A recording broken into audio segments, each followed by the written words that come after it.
Olá, o Direito Sem Fronteiras está no ar ao vivo. Hoje vamos falar da participação das mulheres na política pelo mundo, inclusive no Brasil. Os números levantados pela ONU Mulheres mostram algum avanço ao longo dos anos, mas ainda longe do que elas reivindicam.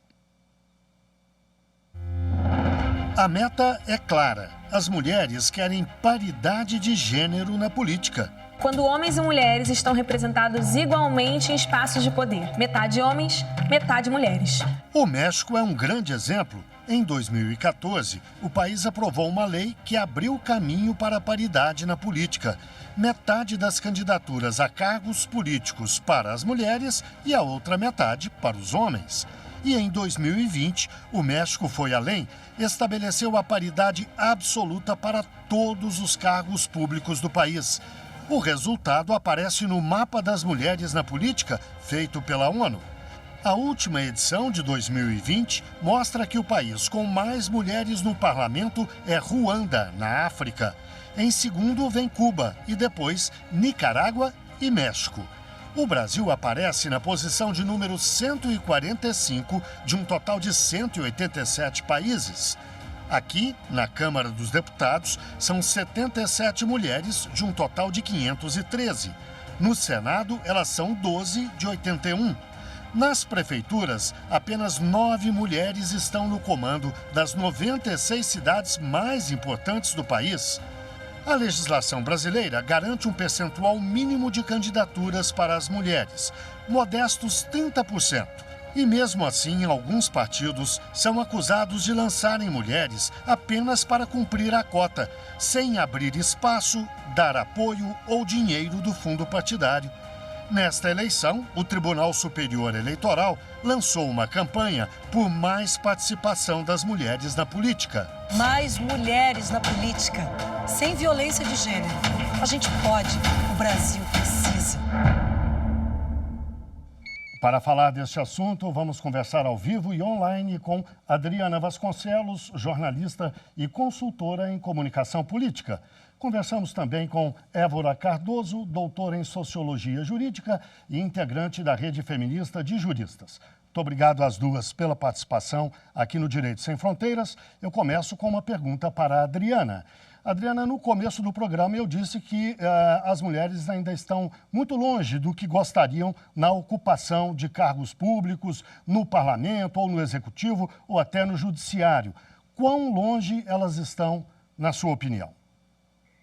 Bem, as estimativas são de que nós vamos ainda precisar aguardar cerca de 130 anos para a gente conseguir a paridade de gênero entre homens e mulheres no campo político. Mas eu acredito que ao longo dos anos nós estamos conseguindo algumas conquistas importantes a partir da fixação de cotas. Elas são polêmicas, dividem um pouco a sociedade, mas são necessárias quando a gente percebe, por exemplo, que só 15% das cadeiras da Câmara dos Deputados hoje são ocupadas por mulheres, sendo que essa bancada de 77 deputadas que foram eleitas em 2018 é a maior bancada da história da casa. E isso foi um reflexo de um resultado, de uma série de fatores, entre eles o fato de que, pela primeira vez, efetivamente, as cotas de 30% das candidaturas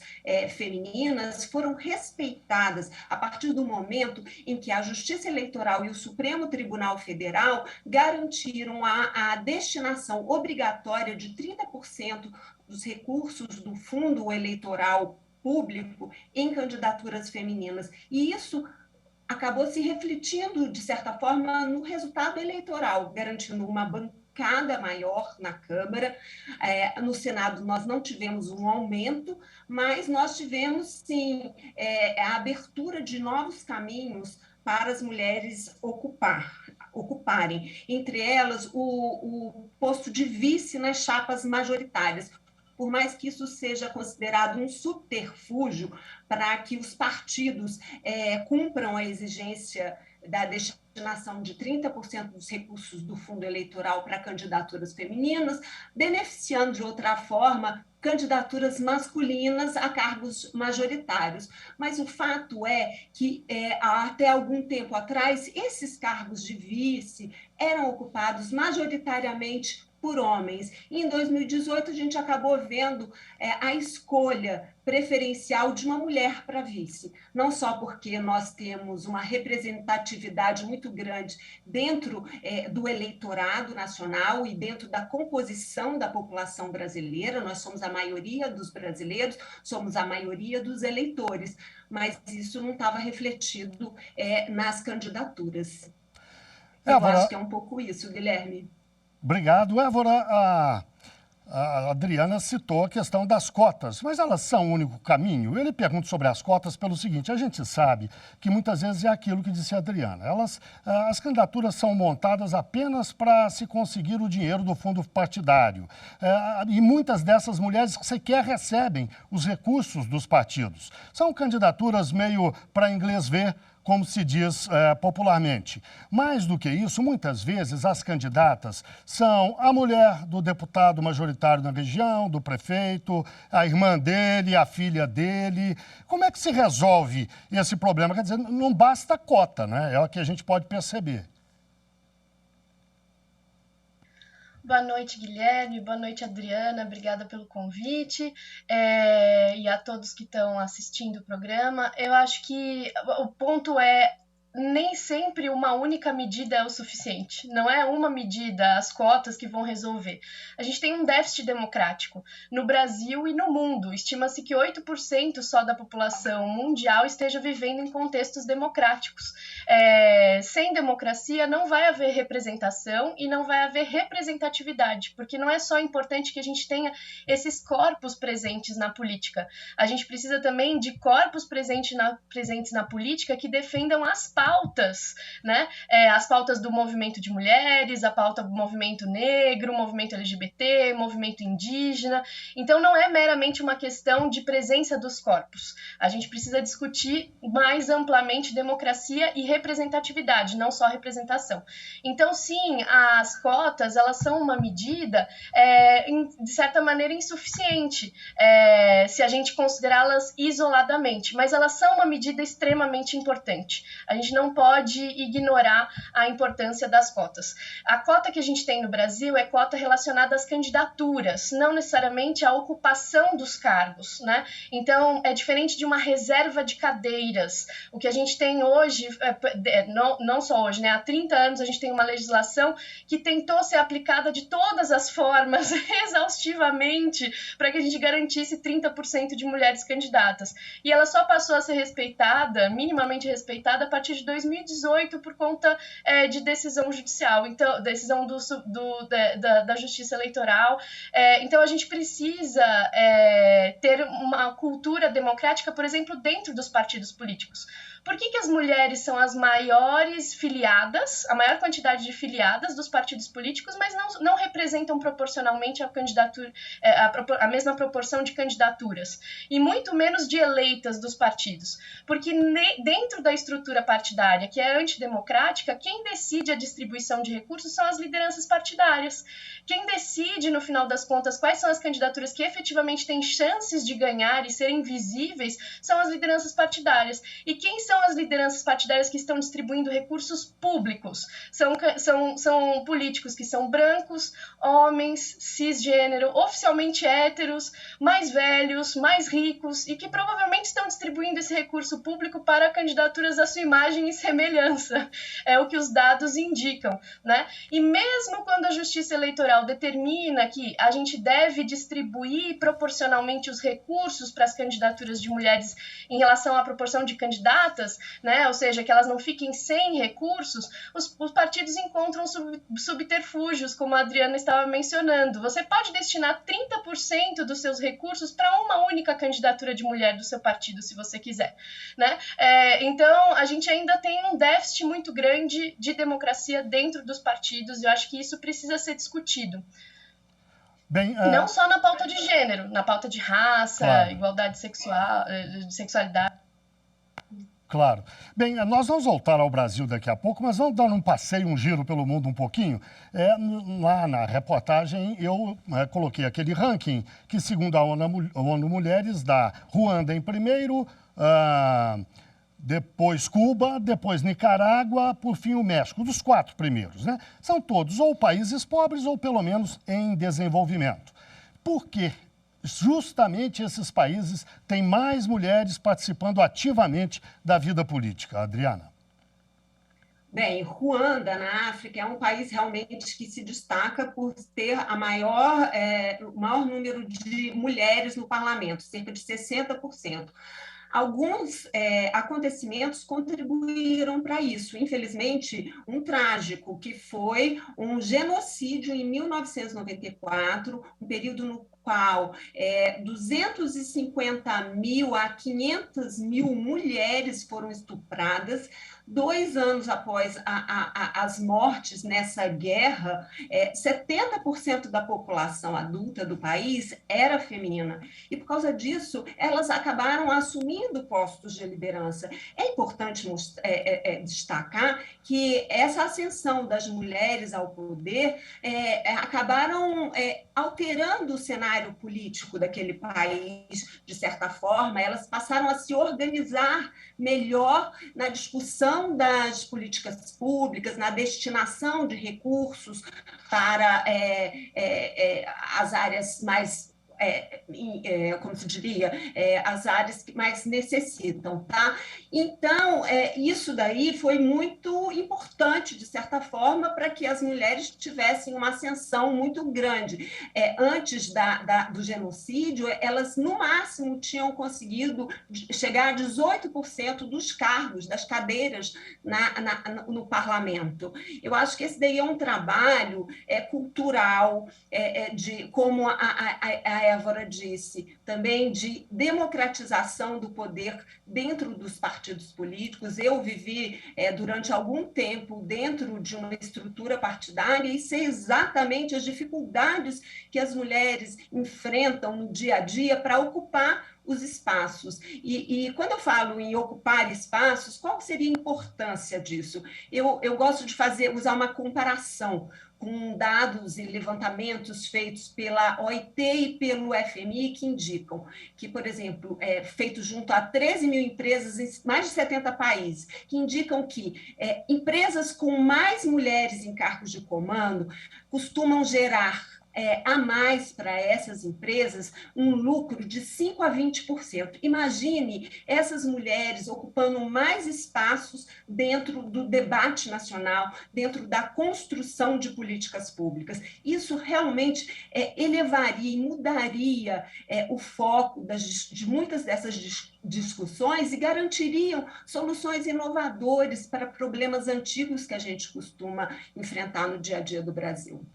Évora, eu vou lhe fazer uma pergunta agora e pedir que você responda depois do intervalo. Eu perguntei a Adriana sobre essa questão desses países ditos pobres ou em desenvolvimento terem um desempenho melhor nesse setor do que países ricos e supostamente desenvolvidos.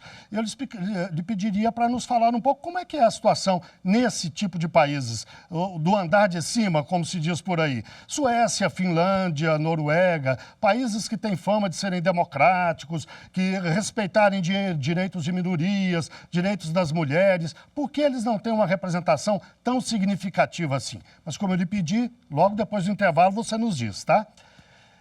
Fazemos então uma breve pausa e voltamos já já.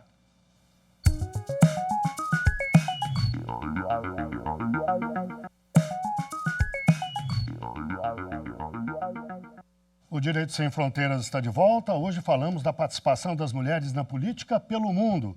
Os nossos convidados, ou as nossas convidadas, são Adriana Vasconcelos, jornalista e consultora em comunicação política, e Évora Cardoso, doutora em sociologia jurídica e integrante da Rede Feminista de Juristas. Évora, no bloco anterior eu deixei uma pergunta no ar para que você respondesse agora. Naquele ranking feito pela ONU Mulheres, os 4 países com mais participação na política são Ruanda, Cuba, Nicarágua e México, pela ordem. Ruanda é um caso muito específico, a Adriana nos explicou, tem muito a ver com a questão do massacre étnico que houve lá na década de 90. Mas os outros 3, por que estão nessa posição privilegiada? Mais do que isso, e países que têm fama de desenvolvidos, democráticos, como os nórdicos, por exemplo, por que eles não estão no topo da lista? Essa é uma grande pergunta, Guilherme. Na verdade, só complementando um pouco ainda no cenário da Ruanda, não necessariamente o fato da gente ter tido essa grande representação de mulheres no parlamento fez com que os direitos das mulheres avançassem, né? Na verdade, o que se discute é que está havendo um grande retrocesso em termos de violência contra a mulher no país, né? Então, a experiência de abusos, né, que aconteceram durante o período do genocídio, ela repercute até hoje contra os corpos das mulheres, né? Além disso, é o que eu mencionei, você pode ter essa representação de corpos, mas não necessariamente elas estão conseguindo poder dentro dos partidos políticos, né? Elas não estão conseguindo necessariamente disputar politicamente a vida partidária em Ruanda, né? Então, em que medida não acaba sendo um poder muito mais simbólico dessas mulheres do que propriamente um poder efetivo, embora elas tenham conseguido avançar, por exemplo, numa legislação de combate à violência contra a mulher, etc. Em relação aos países mais pobres, como você mencionou, na verdade, ações afirmativas elas são fundamentais para a superação de contextos de desigualdade, né? Que sejam esses os países que estejam adotando ações afirmativas, isso é importante, é um passo na construção da igualdade, é um passo no combate às desigualdades. Agora, em relação aos países nórdicos, como você mencionou, eles têm um grande paradoxo, né? Nesses países, a gente tem altíssimos casos de violência contra a mulher, a gente tem altos índices de suicídio de mulheres, mesmo sendo países que, de maneira geral, né, no cômputo geral, têm uma excelente qualidade de vida, né? Então, como eu mencionei logo no início, uma medida só não é o suficiente para resolver todas as questões, mas com certeza medidas de ação afirmativa são importantes e são um caminho para o Brasil e outros países que sofrem com desigualdade. Adriana... na representação de mulheres e nos direitos das mulheres, né? Claro. Adriana, você começou a falar sobre os resultados obtidos em Ruanda, por exemplo, a partir do aumento da participação das mulheres na política. O que elas costumam mudar quando chegam nesses cargos decisórios? Você falou da adoção de políticas públicas. Do que se trata exatamente? Vamos avançar um pouco mais nesse caminho. O olhar feminino sobre a realidade é diferente do olhar masculino. Então, esse olhar diferenciado pode também ajudar com soluções diferentes para determinados problemas. As mulheres, pelo fato de serem mães, terem filhos, cuidarem de idosos, estarem muito, desde cedo, acabam aprendendo a ter que lidar com conflitos, com preconceitos, com enfrentar o pai, o marido, às vezes dentro de casa, elas acabam adquirindo certas qualidades para lidar com situações de crise. Então, elas normalmente demonstram maior empatia pelo outro, e isso pode mudar, sim, a discussão e as saídas para questões, problemas do nosso dia a dia. Em Ruanda, por exemplo, houve um direcionamento muito grande para a igualdade da educação entre meninos e meninas, garantindo acesso igual aos dois gêneros. E isso acaba mudando o cenário de um país. A expectativa de vida em Ruanda aumentou 10 anos na última década em um programa, a partir de um programa de educação compulsória, em que meninos e meninas tivessem a mesma presença em escolas primárias e secundárias do país. Ébora, e na sua opinião, qual é a diferença que as mulheres fazem quando chegam lá? Eu acho que esse também é uma pergunta bastante emblemática do ponto de vista do debate da ciência política, né, de representação e representatividade. Será que representação leva à representatividade? Será que a presença desses corpos na política significa necessariamente a garantia de mais direitos, né? Eu fiz parte do Me Representa, que era uma organização não governamental que mapeava candidaturas e elas respondiam um questionário a respeito de direitos e a gente disponibilizava essas candidaturas para o eleitorado. E o que foi interessante é que os nossos dados diziam que sim. Então, candidaturas de mulheres estão defendendo mais as pautas de gênero, né? Na verdade, as candidaturas de mulheres estavam defendendo mais as pautas de direitos em geral. As candidaturas negras estavam defendendo mais as pautas raciais, as candidaturas LGBT estavam defendendo mais as pautas LGBTs. Tem um trabalho muito interessante da revista Asmina, que é de acompanhamento do desempenho parlamentar a respeito de projetos de lei apresentados na Câmara dos Deputados.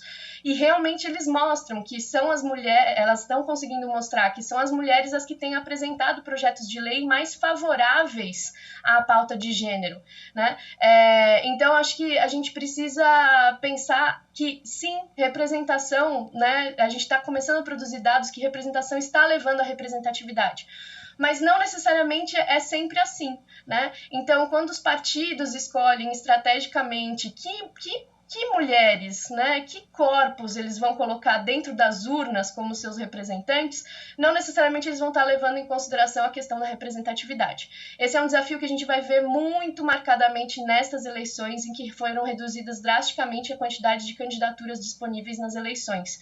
Mais cerca de metade das candidaturas foram reduzidas, as federações partidárias vão contar para todos os efeitos como o mesmo limite que um partido só, né, para lançamento de candidaturas, e a grande pergunta dessas eleições é quem vai ficar de fora? Quem as lideranças partidárias vão deixar de fora? Porque eles já tentavam deixar de fora sem destinar recursos. E agora, como eles vão fazer? A gente fez uma pesquisa no Vote LGBT que mostra que em média, os partidos destinaram 6% do teto dos gastos para as candidaturas LGBTs nas eleições passadas.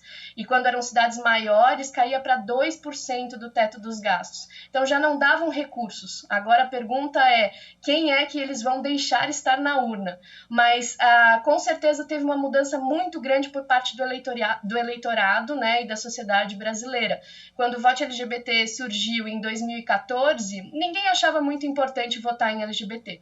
Nessa última parada do Orgulho LGBT, nós fizemos uma pesquisa e 88% dos entrevistados demonstraram que têm preferência por votar em pessoas LGBTs. E mais de 80% também para candidaturas de mulheres, negras e indígenas. Então foi uma vitória na esfera pública. Resta saber se os partidos vão continuar permitindo essa vitória nas urnas também. Bem, voltamos já ao Brasil e eu aproveito para perguntar à Adriana. No ranking, o México é 4º colocado. O Brasil é o 145º país, número 145. São países muito semelhantes. Quando vai se fazer comparações na economia, quase sempre quando se quer comparar o Brasil com alguém, escolhe-se o México. É um país populoso, como o Brasil, um pouco menos, a população um pouco menor, mas também populoso. É um país latino-americano, é um país de forte tradição religiosa católica, tem muitas semelhanças conosco. No entanto, estão nessa posição privilegiada em termos e o Brasil lá atrás no ranking. Por quê, Adriana? Qual é a diferença? O que é que falta aqui? Na verdade, falta a paridade que foi conquistada lá no México. A paridade entre homens e mulheres, entre o número de cadeiras entre homens e mulheres dentro do parlamento através de uma lei. E isso aqui a gente ainda não teve. Na verdade, no fim do ano passado, o Senado chegou a aprovar um projeto de lei que estabelece um número mínimo de cadeiras para as mulheres dentro dos parlamentos, de forma que até 2040 se chegasse aos 30% das cadeiras ocupadas necessariamente por mulheres. Essa é uma medida que ainda divide as próprias mulheres, porque algumas bancadas, em alguns estados, você já ultrapassou esses 30% de cadeiras. Então, esse 30% é considerado pequeno. O ideal é que seja 50%. Seria, assim, até muito mais representativo se você levar em conta a composição da população brasileira. Agora, mesmo sendo minoria, as bancadas femininas na Câmara e no Senado têm feito a diferença quando elas se unem em ações suprapartidárias e em torno de ideias que as unem, e não em termos de problemas que as dividem. E isso que gerou, em alguns momentos, algumas vitórias muito importantes, como a aprovação da Lei Maria da Penha, a aprovação da Lei Mariana Ferrer, até o projeto de lei que transforma a violência política de gênero em um crime passível de punição. Então, quando essas mulheres se unem, elas conseguem grandes avanços. E ao contrário dos homens, elas conseguem negociar de uma forma assim, suprapartidária, focando no que une, não no que divide. Isso eu acho muito positivo e interessante dentro da política brasileira. Évora, nós estamos nos aproximando do fim do nosso programa. Eu lhe faço uma última pergunta. Eu lhe peço que responda de uma forma objetiva, por favor. Qual é o caminho para se chegar lá aqui no Brasil? O caminho, Guilherme, é sempre a democracia, em todos os espaços, né? No espaço das escolas, no espaço do trabalho, no espaço dos partidos e no espaço das câmaras legislativas, do executivo também.